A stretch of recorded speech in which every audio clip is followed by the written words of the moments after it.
মা, মারে মা কংসাবতী, মা দেখিস মা, এবার যেন ওই ভোলাকে আমি জব্দ করতে পারি। একে জলের নিচে, তার উপর কুমির গোষ্ঠীর সম্মিলিত শক্তির সামনে যেন ভোলা আর তার বন্ধুরা এবার ধরাশায়ী হয়। তুই দেখিস মা, মা দেখিস, মা দেখিস তুই মা কংসাবতী, মা মা মা তুই দেখিস। তাই হবে ভিমানী মহারাজ, তাই হবে। আপনি কোনো চিন্তা করবেন না।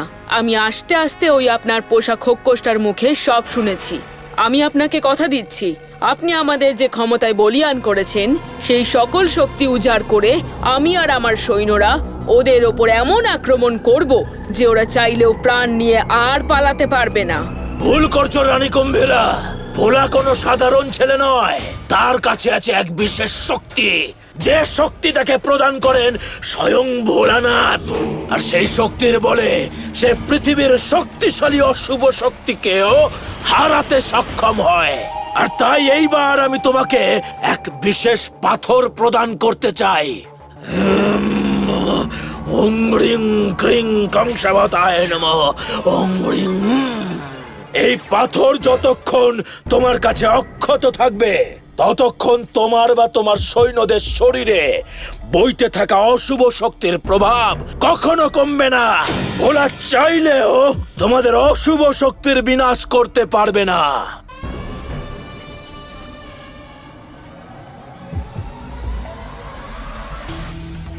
জয় ভিমানী মহারাজের জয়। আপনি যখন আমাদের এত সাহায্য করছেন তখন আমার বিশ্বাস ভোলা আর তার বন্ধুদের সঙ্গে হতে চলা আমাদের লড়াইতে ভোলার পরাজয় নিশ্চিত। তাই যেন হয় কুম্ভীরা, তাই যেন হয়। দেবী কংসাবতী তোমার সহায় হন।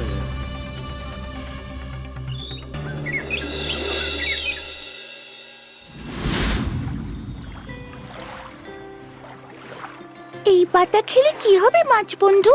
এই পাতাই তো সেই জড়িবুটি গো, যে পাতায় তোমাদের জলের নিচে থাকতে আর কোনো অসুবিধা হবে না। কই দাও দাও দেখি, তাহলে আমরাও সব খেয়ে নিই।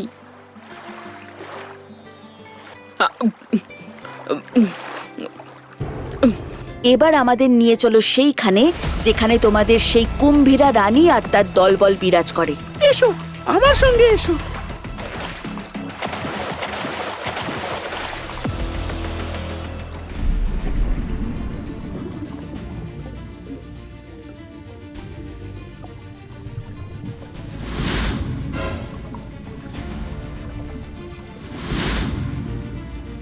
ওই যে ওই মহলই হলো কুম্ভীরার মহল, কিন্তু ওখানে সবাই ঢুকতে পারে না, কারণ যেই ওই মহলে প্রবেশ করতে যায় বা ভুল করেও যদি এখানে চলে আসে তাহলে ওই কুমির সৈন্যরা তাদের হয় মেরে ফেলে না হয়তো খেয়ে নেয়। তাই নাকি? দেখি ওরা তবে কেমন খেতে পারে আমাকে। সাবাস ভোলা, আগামীকাল সকাল 9:30টায় সান বাংলায়।